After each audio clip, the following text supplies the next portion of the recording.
નમસ્કાર મિત્રો, આજે આપણે લેપટોપ ખરીદ સહાય યોજના વિશેની વાત કરીએ. તો ગુજરાત શ્રમ કલ્યાણ બોર્ડ દ્વારા જે આ બહાર પાડવામાં યોજના આવી છે લેપટોપ, તેની વાત કરીએ. અને જો મિત્રો તમે અમારી ચેનલમાં નવા હોય તો ચેનલને લાઇક, શેર અને સબસ્ક્રાઈબ કરી દેજો. આગળ વાત કરીએ તો યોજનાના મુખ્ય હેતુ ક્યાં ક્યાં છે તેની વિશે વાત કરીએ. તો શ્રમયોગીના બાળકોને પ્રોત્સાહન મળે અને શિક્ષણ પાછળનો આર્થિક બોજ ઘટે તે માટે લેપટોપ ખરીદ સહાય યોજના બહાર પાડવામાં આવી છે. જે પ્રોત્સાહન બાળકોને મળે અને પાછળ આર્થિક બોજ ઘટે તે માટે વિદ્યાર્થીઓને માટે. આગળ તો વાત કરીએ તો એની શરતો કઈ કઈ છે તે શરતો વિશેની વાત કરીએ.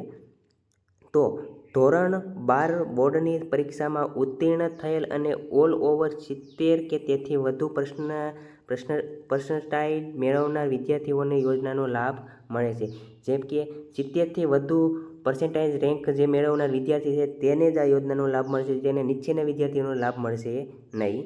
આગળ વાત કરીએ તો પ્રોફેશનલ કે ડિઝાઇનિંગ કોર્સમાં પ્રવેશ મેળવનાર વિદ્યાર્થીને લેપટોપની કિંમત મર્યાદા 50,000 ધ્યાને લઈને તેના 50% રકમ અથવા 25,000 રૂપિયા આ બેમાંથી એક જે ઓછી રકમ હશે તે આપવામાં આવશે.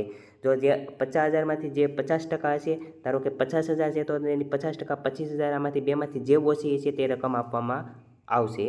આગળ જે વાત કરીએ તો જે વિદ્યાર્થીઓની વાલી ગુજરાત રાજ્યમાં આવેલ કારખાના કે સંસ્થામાં કામ કરતા હોય તેમના દ્વારા સંબંધિત વાલીઓના છેલ્લા 1 વર્ષથી લેબર વેલફેર ફંડ અત્રેની કચેરી ખાતે ભરવામાં આવતો હોય તેમના બાળકોને જ આ યોજનાનો લાભ મળવાપાત્ર થશે.